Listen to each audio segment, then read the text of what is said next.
Secrets of Happy People, episode 33, Happy for Others. Our story today is set in a secondary school in the remote recesses of the mangrove forest of West Africa. It was known for academic excellence and strict discipline. It was a school that Lagos boy Wigmore was sent to by his parents. Wigmore was a happy, playful boy who was, however, very brilliant in class.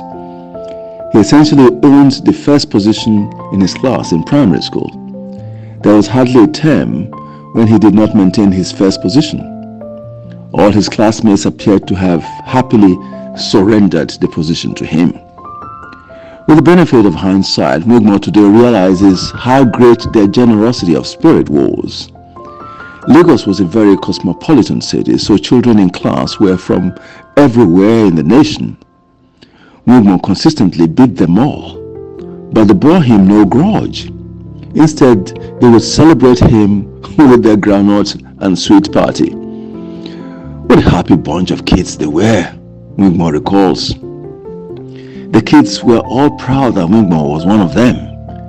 In any case, in any inter-class academic competition, he always made them proud, and for that too, they were grateful to have him amongst them. Indeed, any time that they jointly engaged in mischief, as primary school pupils often do, and they were caught, the mere fact that Wigmore was one of them as a culprit, they knew they would get away with a very light sentence, because the teachers loved him too, for obvious reasons. Things were, however, different in the secondary school. Wigmore had thought that it would be business as usual, and he would permanently retain the first position. But no, the best he often attained was second position. And even though he was not used to being beaten, he remembered how he was often celebrated by his classmates in primary school, and thus decided to do the same for the child who in this school had colonized the first position. His name was Eresia-Eke. It was not his real name, but his classmates gave him that name for reasons worth revealing. Te in the local language meant Mr.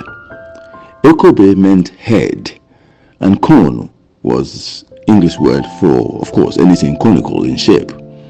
So the reason for the nickname was that the boy had a very big head, which was shaped like a cone.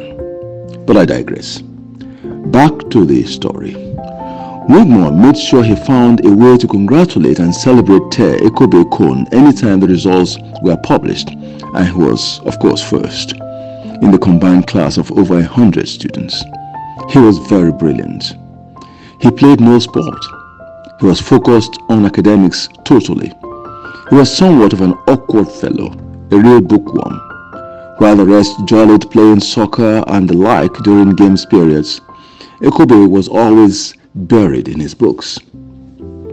Even though Wigmore was always demonstrably happy for Eke, he however took up beating him eventually as a challenge, which he worked on year. But it didn't happen, at least not until their penultimate year.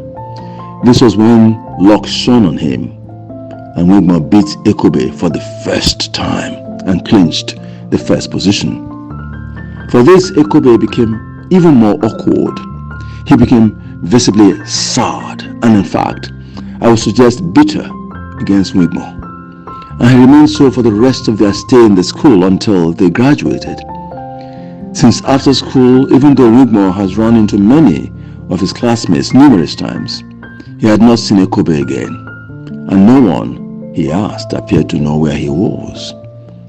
Decades later, as Wigmore reflected on these experiences, he realized that it was usually the habit of happy people generally to genuinely be happy for others in their success. It is no wonder then, he concludes, that the happy ones seem to always be happy, for not only do they appropriate the happiness that comes directly to them, they also partake deeply in the happiness of others. That way, they never seem to run out of happiness, or indeed, reasons to be happy.